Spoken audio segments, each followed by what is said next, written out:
पाकिस्तान में किसी भी हसास मुकदमा के मुल्जिम का मावराए अदालत कत्ल हो जाना एक आम बात है। जब कोई शख्स किसी हुकूमती इदारा की हिरासत में होता है तो उसकी हिफाजत की जिम्मेदारी मुतालिका इदारा की होती है, और अगर वो शख्स कत्ल हो जाए तो उसे मावराए अदालत कत्ल कहते हैं।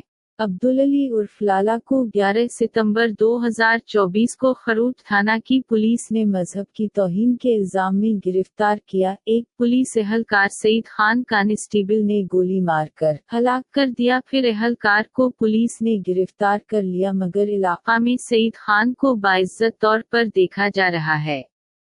20 जून 2024 को मोहम्मद इस्माइल जो सैर के लिए स्वात आया हुआ था, मजहब की तौहीन के झूठे इल्जाम का शिकार बना और पुलिस ने इसे गिरफ्तार कर लिया, मगर मुश्तइल हुजूम ने इसे थाने से निकालकर मावराए अदालत कत्ल कर दिया।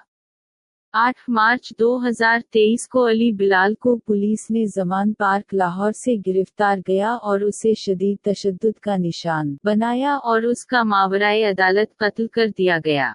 29 जुलाई 2023 को ताहिर अहमद नसीम एक अहमदी शख्स को मजहब की तौहीन के मुकदमा की समाअत के लिए पेशावर की अदालत में पेश किया गया और उसे मावराए अदालत कत्ल कर दिया गया। 19 सितंबर 2019 को आमिर मसीह को पुलिस ने लाहौर में तशद्दुद करके मावराए अदालत कत्ल कर दिया। 30 अगस्त 2019 को सलाउद्दीन ऐवबी ने एटीएम मशीन लौटी और पुलिस ने इसे गिरफ्तार कर लिया, और रहीम यार खान में 2 सितंबर 2019 को मावराए अदालत कत्ल कर दिया गया।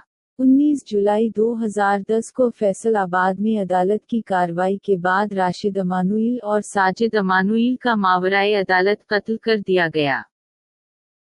मालूमात का काबिल एतमाद जरिया CRC, जुड़े रहें CRC के साथ।